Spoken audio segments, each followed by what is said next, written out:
Actually standing in the orthopedic section of the hospital because it was made into a makeshift emergency intensive care unit. And I'm going to take you in here and have to warn you, though, that the pictures may be a bit disturbing. But these are some of the cases that are being treated. This woman right here, 55-year-old Fatma, a charity worker. She was working in a building that was adjacent to one of the buildings that was struck. But I have to again emphasize that the place we are standing is not an emergency care facility, nor is it an intensive care or special care unit. This is a makeshift room.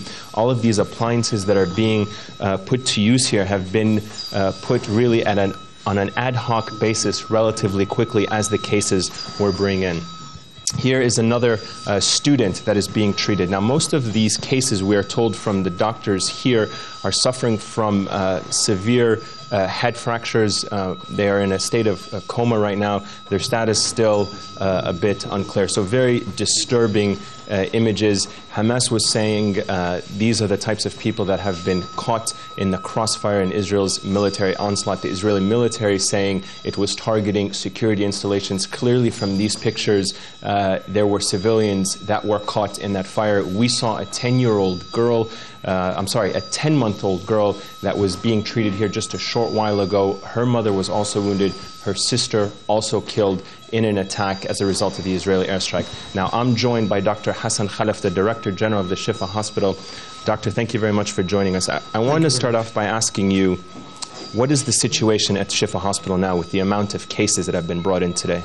Well, today is the desperate day. Really, it is the desperate situation. You know, more than 210 cases arrived within 15 minutes of the bombardment, and it was very, very big chaos. You know, we were, moving between and among injured people, among dead people. All the staff were trying to do their best.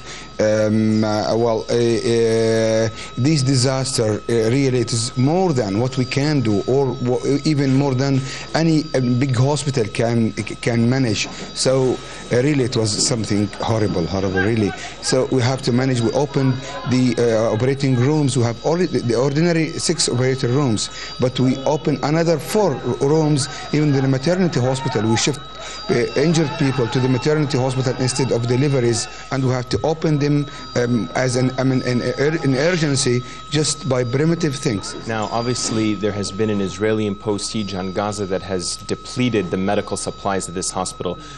How are you guys able to cope with a shortage of medicine and now with the sudden increase of the patients as a result of today's strikes? Well, we managed to put all our capacity in these places, For example, Ramallah ministry deprive us from the majority of our, share of medicines. What we received up till now for year 2008, only 22% of what have been arranged by the international communities, like WHO and the World Bank, were deprived of all these things, and the equipment, the spare parts, technical support, even the scientific support we are deprived of, and we have to face our fate.